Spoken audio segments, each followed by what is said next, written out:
Imagine living in a world where there are no police, no lawyers, and no judges like we have today. How would people be held accountable for their actions? Who would ensure that justice is served? Welcome to ancient Greece. You've probably heard about Athens and how it's the birthplace of democracy. But how did democracy actually influence their legal system? How did they punish crimes, and what were the serious offenses back then?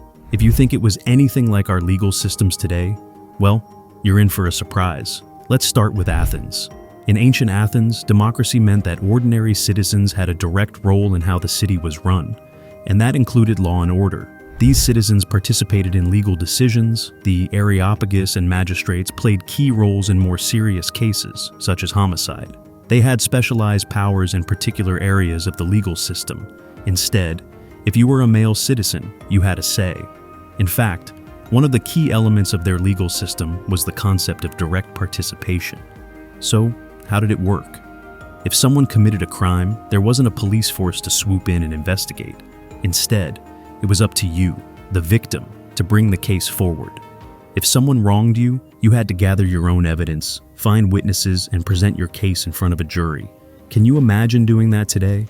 Now, when we talk about a jury, it's not the kind of jury you're thinking of. In ancient Athens, juries were enormous. Sometimes they could be made up of hundreds, even thousands of citizens. These jurors were chosen by lottery, and they were paid a small amount for their time. This was a way to ensure that justice was something everyone could participate in, not just the wealthy or powerful. And it wasn't just about serious crimes like murder or theft. You could be brought to court for things we might consider pretty minor today, like slander or failing to pay a debt.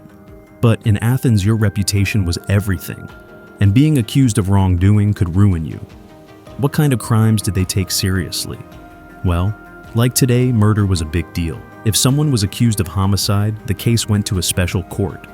Unlike other cases, a murder trial was handled by a smaller, more experienced group of jurors called the Areopagus. But not all murder cases went to this court. It handled cases of intentional homicide, while other types of killings were tried by different courts. These were older men who had served as magistrates and were considered wise. They took care of the most serious cases because, let's face it, murder isn't something you want just anyone deciding on. But here's something interesting. Not all murder was considered equally bad.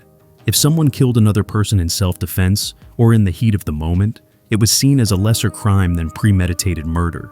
If it was an accident, the punishment was even lighter.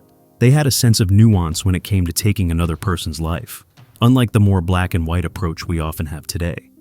But murder wasn't the only thing they took seriously. Religious crimes, like disrespecting the gods, could land you in some serious trouble. Remember Socrates? Yeah, the famous philosopher. He was put on trial for corrupting the youth of Athens and for not believing in the city's gods. And what was his punishment? Death. That's how seriously they took crimes against religion in ancient Greece. Another crime that was treated harshly was theft. But what's interesting is that the punishment wasn't always about locking people up. In fact, prisons weren't really a thing. Instead, punishments were designed to be public and humiliating. If you stole something, you might be forced to pay back double or even triple the value of what you stole. Sometimes, the punishment involved physical punishment, whipping, for example. Other times, you might be exiled from the city altogether, especially for more serious crimes. Now, let's talk about the courts. When you imagine a courtroom, you probably think of lawyers arguing on behalf of their clients. But in Athens, there were no lawyers. At least there were no formal lawyers. Litigants could hire logographers, professional speechwriters, to craft their arguments.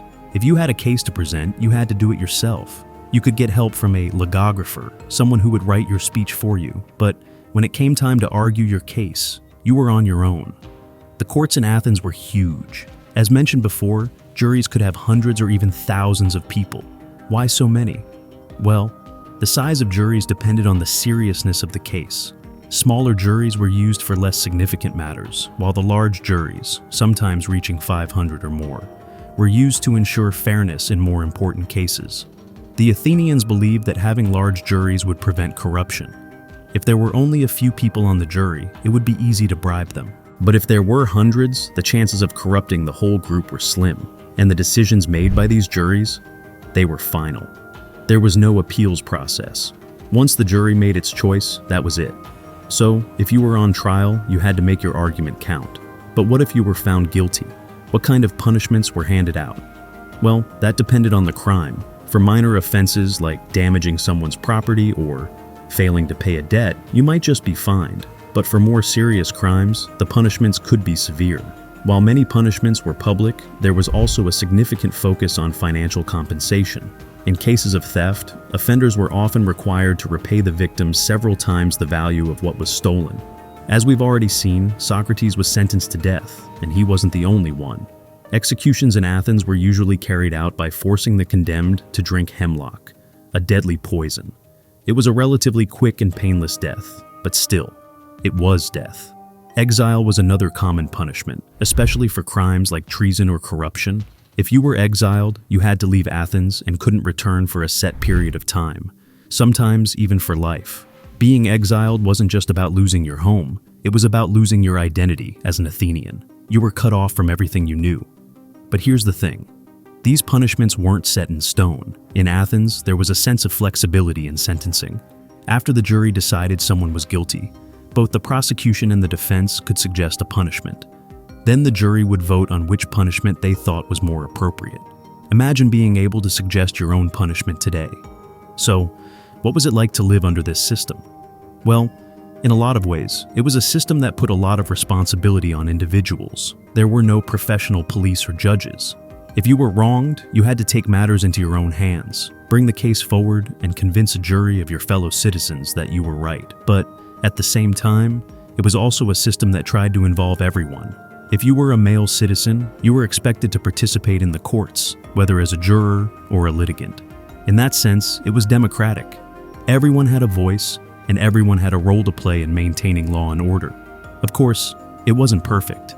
Women, slaves, and foreigners didn't have the same rights as male citizens, so they couldn't participate in the legal process in the same way. And if you were poor, it could be hard to afford the time or resources needed to bring a case to court. But for its time, the Athenian legal system was a remarkable attempt to balance the needs of the individual with the needs of the community. And in the end, that's what law and order in ancient Greece was all about. It wasn't just about punishing wrongdoers, it was about creating a system where every citizen had a role to play in maintaining justice, where the laws were made by the people for the people. It was imperfect, messy, and sometimes brutal, but it was also one of the earliest attempts to create a society where everyone was equal under the law, and that in itself is something worth thinking about. Thank you for watching. Let me know your thoughts on this video. Subscribe.